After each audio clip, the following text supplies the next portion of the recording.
呢度唔係俄羅斯，呢度係，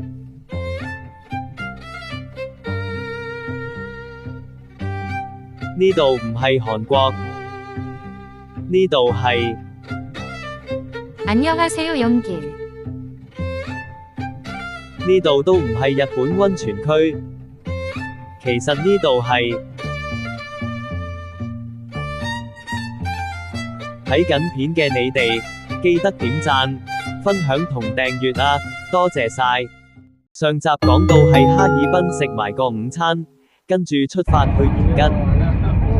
由哈爾濱西站去到延吉西站都搭咗超過4個鐘。到步又食過砂鍋雞、蔥油螺片、五花腩、鐵板雞雜、蒜香大蝦、尖椒炆牛腩、郊外油菜、拔絲地瓜、清蒸筍殼魚。延吉有小韓國之稱，仲有個朝鮮冷麵。呢餐暫時係最好食嘅一餐，食到大家都舐舐脷。食飽去咗行街。延吉係延邊朝鮮族自治州嘅首府。呢度有濃厚嘅朝鮮族文化。招牌除咗中文外，仲會有朝鮮文。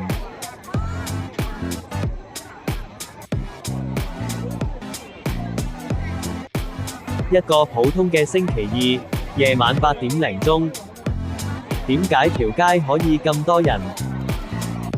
點解咁多人將手機交俾呢位站崗嘅警察？原來佢幫你影相，係影條街對面嘅延邊大學。不過講到真正嘅水泄不通，非網紅牆莫屬。網紅牆其實係一棟長約150公尺、高33公尺嘅8層商業大廈，外牆密集懸掛咗70幾塊中韓雙語霓虹燈牌。喺夜晚亮燈嘅時候，展現獨特嘅彈幕式 Cyberpunk 視覺效果。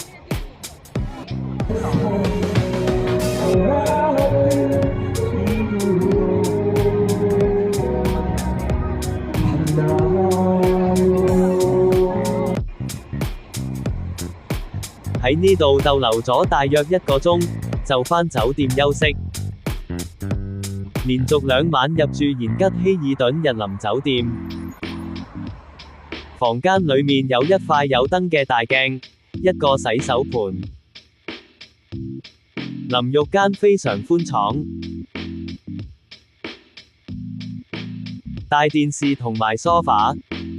不過最吸引都係呢個五光十色嘅夜景。2張大床，希望未來2晚都有個美夢。9點幾仲早，行咗去附近嘅廣場。呢個2026年嘅時光隧道都幾有特色。廣場仲有其他遊樂設施，不過黑蚊蚊影唔到。第2朝食完早餐，就出發去圖門。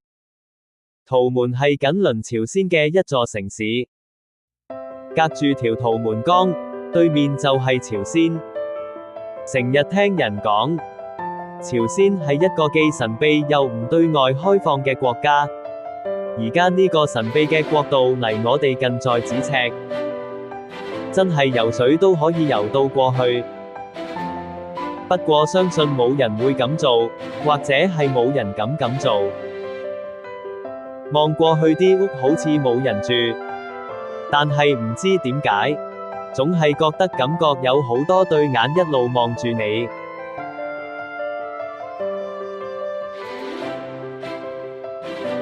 圖門江上有幾點黑色嘅物體，係中國嘅遊覽船。咁多人喺度排隊，佢哋排緊啲乜嘢啊？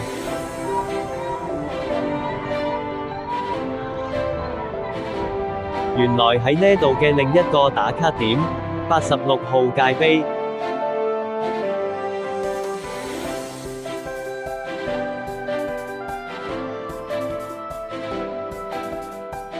話咁快就嚟到圖門口岸景區。呢度有一道閘，隔開咗中國同朝鮮。中國呢一邊就遊人如織，朝鮮嗰一邊就烏蠅都唔多隻。呢幾隻遊覽船就係頭先圖門江上嘅黑點，佢哋好似越咗境喎。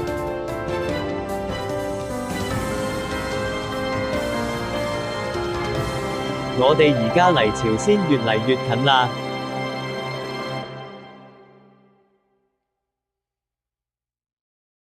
呢度就係離朝鮮最短嘅距離。午餐時間，嚟到雲春。由於呢度近海，今餐食海鮮。呢啲都係來自俄羅斯嘅海鮮。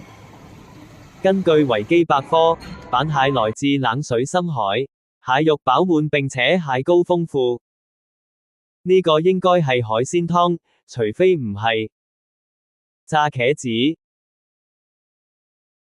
白灼蝦，啲蝦都幾大隻。蟹黃豆腐、芒果蟹肉沙律、蒜蓉北記貝、薯仔炆五花腩、蒜蓉粉絲生蠔、清蒸大蜆、板蟹，不過見唔到有蟹膏。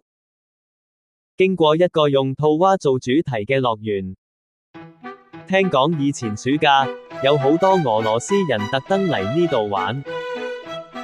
跟住嚟到位於房村嘅龍虎閣，佢坐落喺中、俄、朝三國交界處，係房村景區嘅地標建築，總高度64.8米，共12層，底部用咗堡壘式設計。登上龍虎閣可以一眼望三國，包括俄羅斯、中國同埋朝鮮，並且可以眺望日本海。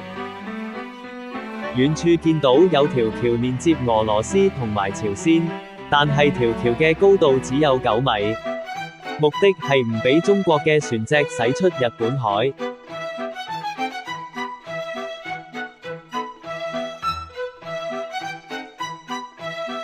夕陽無限好，只是要驅車返延吉食晚餐。呢餐又係韓餐，食韓燒，有牛，有豬。韓式配菜，汽水、啤酒、牛肉、薯仔、雞翼。開餐啦！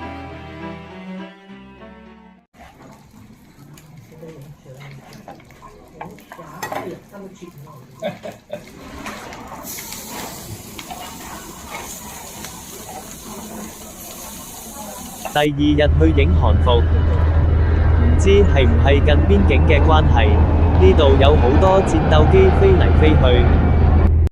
中國朝鮮民族園係最熱門嘅韓服旅拍地點，着返套韓服 set 埋個頭，加上傳統嘅朝鮮族建築，真係好似穿越古代。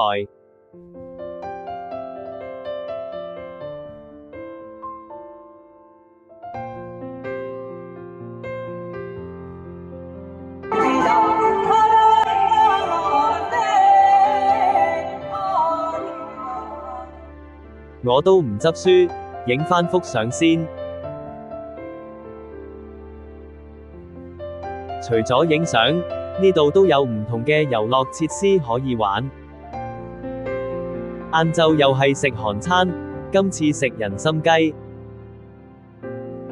隻雞細細隻，裡面有糯米同埋半條人參。除咗人參雞，仲有炸豬扒、青瓜炒臘肉、芝麻菠菜花生、煙燻鴨胸，用生菜包住嚟食。跟住去長白山，途中經過一個服務站。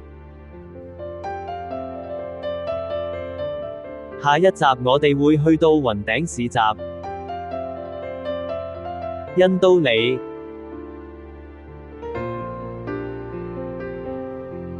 長白瀑布、陸淵潭同埋小天池。多謝收睇，我哋下集再見。